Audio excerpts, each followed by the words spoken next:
Kita akan membicarakan dua hal yang penting yang terjadi di dunia saat ini. Pertama adalah masalah chips dan kedua adalah masalah baterai. Apakah Anda dalam beberapa bulan ini sedang membeli mobil baru? Dan jangan heran kalau jawabannya adalah inden dulu karena tidak ready stock. Dan ini terjadi di seluruh dunia. Ada apa? Apa hal ini hanya terjadi di pemesanan mobil baru? Ternyata tidak. Ini juga terjadi ketika kalau Anda memesan game konsol box-nya Xbox atau PlayStation. Atau hal ini juga terjadi di dunia komputer. Efek ini juga terjadi di handphone seri terbaru. Ketersediaan sedikit yang mengakibatkan juga naiknya harga barang tersebut. Jadi ada keterbatasan di berbagai macam industri saat ini. Otomobil, smartphone, gaming konsol, smartwatch, gadget, peralatan medis, dan banyak lagi, di mana semua ini ada sambungannya, yaitu keterbatasan microchips semiconductor. Dalam dunia otomotif, Toyota sebagai perusahaan terbesar di dunia memotong produksi di tahun 2022 dan di tahun 2023 hingga 20%. Dan angka itu sangat besar karena keterlambatan mendapatkan chips. Bukan hanya Toyota, Nissan, Mitsubishi, semua manufaktur Jepang punya masalah sama saat ini. Honda bahkan memotong produksi sampai 40% karena masalah chips. Apakah masalah ini juga terjadi di Jepang saja? Ternyata semua produsen mobil otomotif dunia mengalami. Hingga CEO Volkswagen mengatakan masalah chips ini bisa sampai akhir 2023 bagi dunia otomotif. Akibat keterbatasan chip, Ford Motor mendapatkan kerugian $3 billion di tahun 2022 kemarin ini. Keterbatasan chips bukan karena permintaan menurun, namun sebaliknya karena permintaan naik dan dunia kekurangan produsen chips. Efek tahun 2020, pandemi membuat semua manusia berada di rumah dan memerlukan gadget. Industri gadget lah yang menyedot 80% chips dunia. Dan ketika dunia berjalan seperti sekarang, berjalan normal, industri otomotif yang paling kekurangan chips. Karena ordernya sudah diambil industri gadget.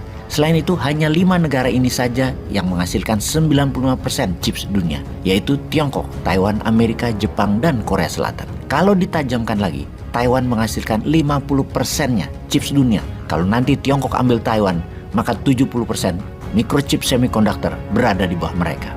Ekonomi dunia saat ini sedang mengkalkulasi efek negatif keterbatasan chips ini dengan industri otomotif misalnya, yang mana 3% global economic output adalah kontribusi industri otomotif. Terlihat kecil ya, namun beberapa negara bergantung pada industri otomotif sangat besar.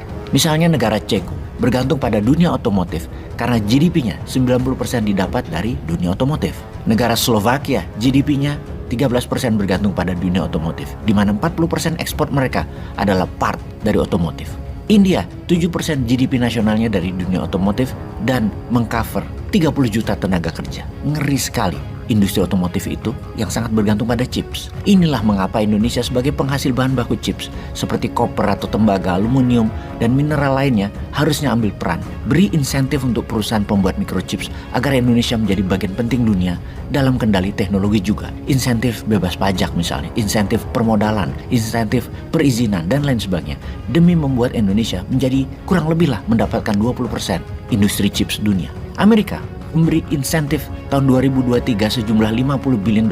India memberi insentif $20 billion untuk membangun lembaga riset dan produsen microchips, bagian dari National Semiconductor Technology Center. Juga untuk baterai, Tiongkok, Amerika, dan India berebut memberi insentif negaranya kepada pemain baterai ini, baik manufaktur maupun mereka menciptakan komposisi baru dengan jumlah ketiganya negara tersebut. Jika ditotal di tahun 2023, mereka memberikan $100 billion insentif untuk industri baterai. Kombinasi microchips dan baterai adalah new oil. Indonesia yang secara alami memiliki sumber daya alamnya, bahan baku komponen baterai dan microchips, tinggal majukan sedikit lagi diisi kepala dan teknologi yang didukung dengan regulasi, pendanaan, insentif pajak akan lebih unggul dari ketiga negara, yaitu Amerika, Tiongkok, dan India. Indonesia akan lebih unggul dari ketiganya. Kedua industri ini sejak tahun 2019 hingga saat ini naik 407% kebutuhannya, dan dalam 5 tahun ke depan akan naik lagi 300% lagi dengan gadget 5G dan 6G dipasarkan plus mobil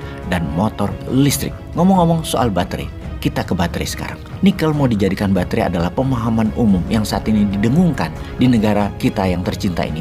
Namun apakah benar begitu? Sudah ngomong sama Elon Musk yang hanya pakai kaos ketika menerima Anda dan dipaksa berfoto pegang Kopiko? Ja, Yang satu sudah mau kirim orang ke Mars, yang satu masih mikirin Kopiko, di mana nyambungnya. Oke, karena kita berakal sehat kita coba nyambungin.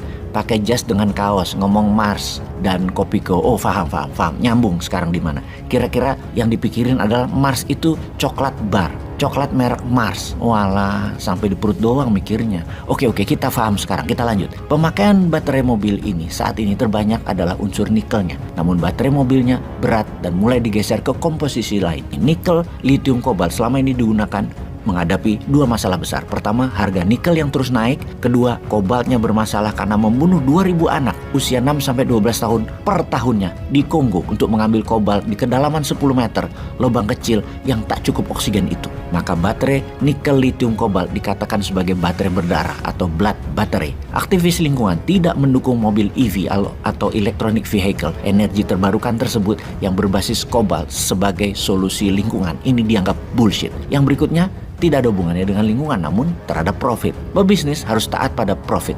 Biaya tinggi tidak akan disukai. Mereka mengganti nikel karena harga nikel terus naik merupakan ancaman bagi biaya produksi. Maka dibuat yang baru yang awalnya nikel lithium kobalt menjadi ferro lithium fosfat, di mana ferro dan fosfat adalah unsur yang murah dan banyak tersedia dimanapun, sehingga tak perlu lagi nikel. Bye-bye nikel. Namun baru sebentar Tesla mulai berubah lagi.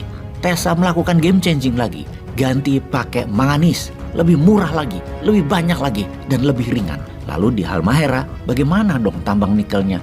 Kalau katanya Tesla akan buat pabrik di Jawa Tengah, karena untuk apa Tesla bangun di Jawa Tengah? Karena nikel. Kan gak pakai nikel lagi ke depannya. Halmahera yang sudah kesedot 500 triliun ditinggalkan begitu saja. Jadi daerah tandus dong nantinya. Memang 150 juta manusia di Jawa yang pernah tahu Halmahera paling hanya 10 ribuan orang. Yang lainnya ya gak paham. Gak tahu ada cerita atau derita apa di sana. Berita di pusat pun datang lewat ocehan dari anak buahnya yang ngeklaim ada penjualan senilai 350 triliun dari Halmahera sebagai sebuah sukses.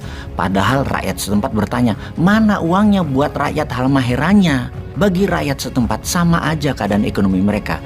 Ada nggak ada tambang nikel di sana? Mendingan nggak ada tambang nikel, nggak ada aset yang hilang. Sahabat semua, semoga paham atas informasi kali ini.